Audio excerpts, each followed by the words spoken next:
लेकिन देखिए एक और बड़ी खबर आ रही है। रूस यूक्रेन युद्ध में ज़ेलेंस्की को उनके सबसे करीबी ने धोखा दिया है। खुद ज़ेलेंस्की ने अपने दोस्त और खुफिया चीफ के धोखे का खुलासा किया है। अपने दोस्त और खुफिया चीफ को ज़ेलेंस्की ने गद्दार ठहरा दिया है। दोनों अफसरों को गद्दार ठहराते हुए बर्खास्त कर दिया ज़ेलेंस्की ने। वॉर जोन में बहुत से देशद्रोही हैं जिनको बेनकाब किया जाएगा, ये कहा है ज़ेलेंस्की ने।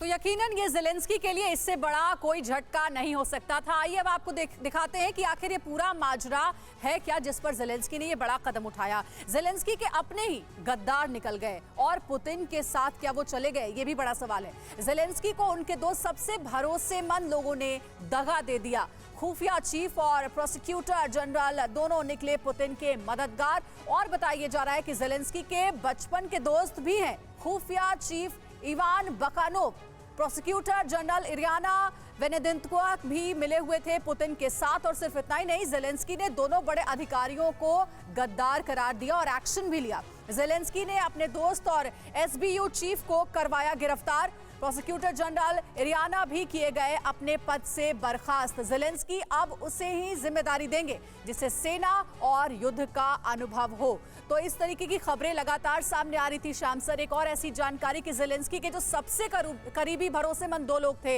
वो व्लादिमीर पुतिन के स्पाई निकले। खुफिया जानकारी वहां तक पहुंचा रहे थे। ये तो इस युद्ध में देखने को मिल ही रहा है लगातार। वजह ये कि 4.5 महीने से भी ज्यादा का लंबा वक्त हो चुका है। ये युद्ध खत्म होने को तैयार नहीं है, ना कोई बातचीत हो रही है। और इस बीच एक और बड़ी जानकारी है कि ईरान से 100 ड्रोन खरीदने वाला है रूस। क्या ये युद्ध की दिशा भी बदलेगा?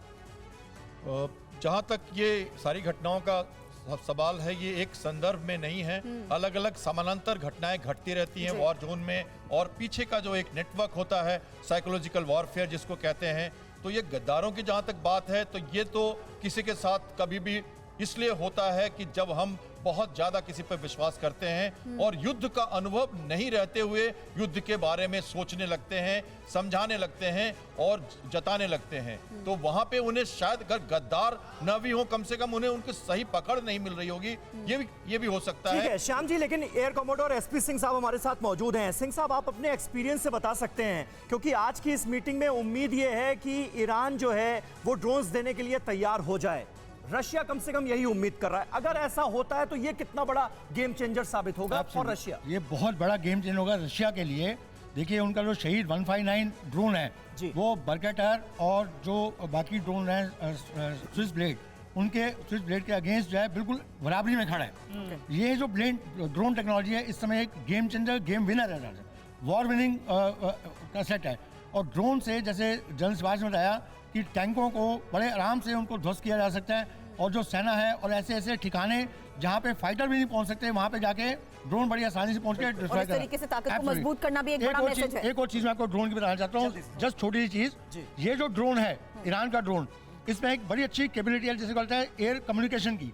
आप ड्रोन जो है एक के बाद एक लाइन में कम्युनिकेट कर सकते हैं। सो कंटिन्यूसली आप कम्युनिकेशन चेन एयर में बना सकते हैं, जिससे दूर तक जाके कोई एक ड्रोन मार कर सकता है। ये इसकी एक बहुत बड़ी शक्ति है जो रशिया के बहुत काम आई।